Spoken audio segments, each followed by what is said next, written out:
2024. Okay, thank you. So in short, ongoing na po yung ginagawa niyong adjustment, Naibigay na po, sir. naibigay na. Nun din po Okay, gusto ko lang po Opo. ipa-confirm sa chairman ng PAGSEA, si Mr. Oscar Alvarez. Is it true, Mr. Alvarez? Thank you po, Mr. Chairman.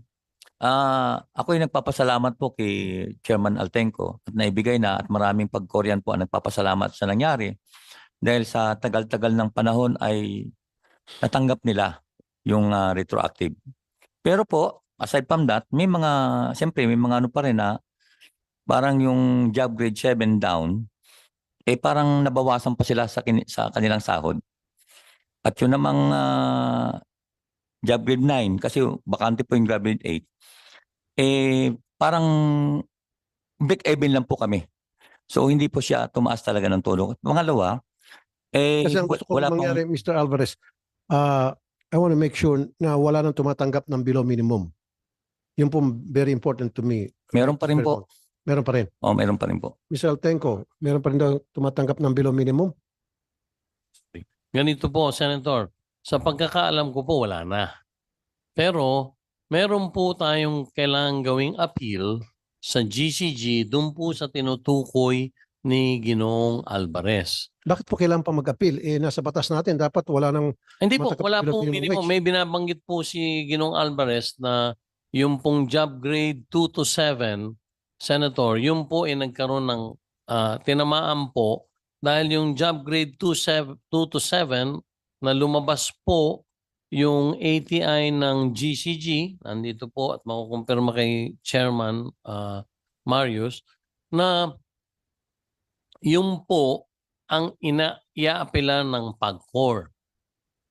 Doon po sa ATI naman nila, nakalagay yon, Senator Tulfo, na everything is subject to validation. Sorry sir, I don't want to be very technical here Yes. para mas madali maintindihan natin lahat. Yes, sir.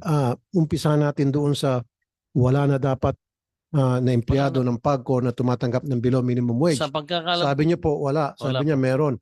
Ano pong mga pwesto yon o position sa pagkakalam niyo, Mr. Alvarez, na mga empleyado, kasamahan mo na tumatanggap pa rin ng below minimum wage? Karamihan po ng mga tumatanggap po ng below minimum, karamihan po ng empleyado ng PAGCOR because sila pa yung nasa laylayan. Kaya nga po, sino-sino po ang mga pwesto ng department ng unit? Mga ano po, mga security, internal security po kasi nasa mga job grade. Kasi pag 5 sinabi sila. natin below minimum wage, that's below 570 per day. Opo. Kasi ganito po. Sir, sorry sir. Okay. Ano-ano po mga pangalan? Ano-ano po mga unit? Ano mga position? Yung tumatanggap pa rin as of now ng below minimum? Ito po si Gian. Isample ko po. Job grade, ano ba bigay sa'yo? Ikaw, Mr. Samson, up to now, below minimum pa rin sa iyong payslip na bago, hindi pa nag-reflect yung increase Good na morning pinangako po. na sinasabi kanina Mr. Tenko? Good morning po, Mr. Chair. Bali po, sa akin po, from basic salary po na 10,598.98, ang basic salary ko po ngayon is 22,288 So hindi na po below minimum So wage yung yan. basic salary ko po okay na po. Okay na. Sige po. Opo. Bali, based from basic. Okay na Kaso sir. Pag-usapan lang natin yung Opo. minimum wage. Then, sir, Sir, sorry. So, sino-sino, okay na po yun sir kasi sa akin po, 20,000. sir, wala nga po. Okay, Pero sir, excuse me. Okay na po yun, 20,000 basic. Sino-sino pa yung mga unit na hindi? Eh, Excuse me. Oo. Excuse me, let me finish here para mapabilis tayo. Kasi sir, ayoko yung nangyari dati, taas ka ng kamay, taas, left, right, left, right, left, right. So, nagawa na natin ang paraan na ikaw hindi na below minimum wage kasi 20,000 a month, basic pa lamang, hindi na po yan below minimum wage, right? So therefore, stop ka na muna. Mamaya na lang kung kakailanganin, pag may sinabi sila, ika-counter nyo. For now, okay ka na. Ano-ano mga unit, ano-ano mga posisyon ang below minimum wage pa rin tinatanggap? Number 1 po yung mga driver po. Driver. Saan unit po security ito? guard, Driver, security guard, tsaka yung internal security, internal, okay. yung mga nasa yung utility, Okay. hindi ko po masabi lahat pero karamihan po sa kanila yung Ito sasabi mo na sa laylayan. sa lalayan po. Okay, driver, security, internal security, utility. Mga ilan po sila? Marami po yan kasi sila po yung backbone po ng PAGCOR na nagtatrabaho. So, Below minimum, ibig sabihin below 570. Opo. I-times nyo nga, 570, dapat magkano? Ang monthly dapat matatanggap? Come on, bilisan nyo. So, Mr. Tenko, Yes, sir. ito yung mga nasa laylayan. I agree with Mhm. Mr. Alvarez. Sila yung backbone ng operations ng PAGCOR. Dapat sila inaalagaan ng maayos. Driver, security guard, internal security guard, utility. Bakit hanggang ngayon below minimum? Senator, we followed the table that GCG gave us, and I think meron pong So pagkakamali. dapat more than 13,000. 14, opo. Kaya may pagkakamali po si Ginong Alvarez sa kanyang statement sapagkat 14,091 na po ang lahat ng tinutukoy niya.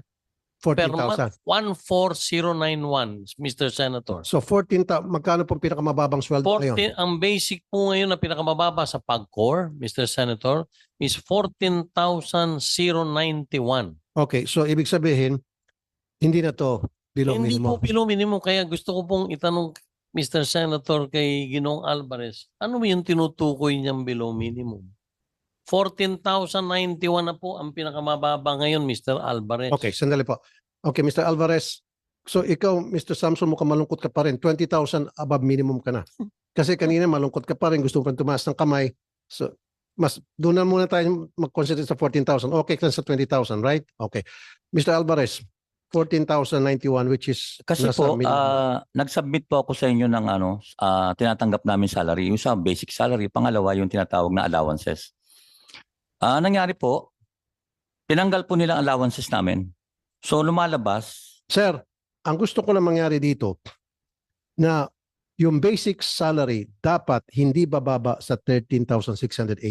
Kung ang basic salary ng bawat empleyado ng PAGCOR, yung binabanggit ninyo ay 14,091, nasa minimum na po yun. Ang ilalakad na lang natin, sana magkaroon ng increase.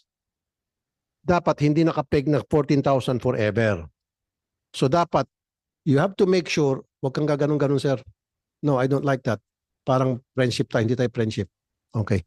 Dapat, every year, magkakaroon ng evaluation ng mga empleyado at yung magandang performance ng mga empleyado, bigyan ng increase.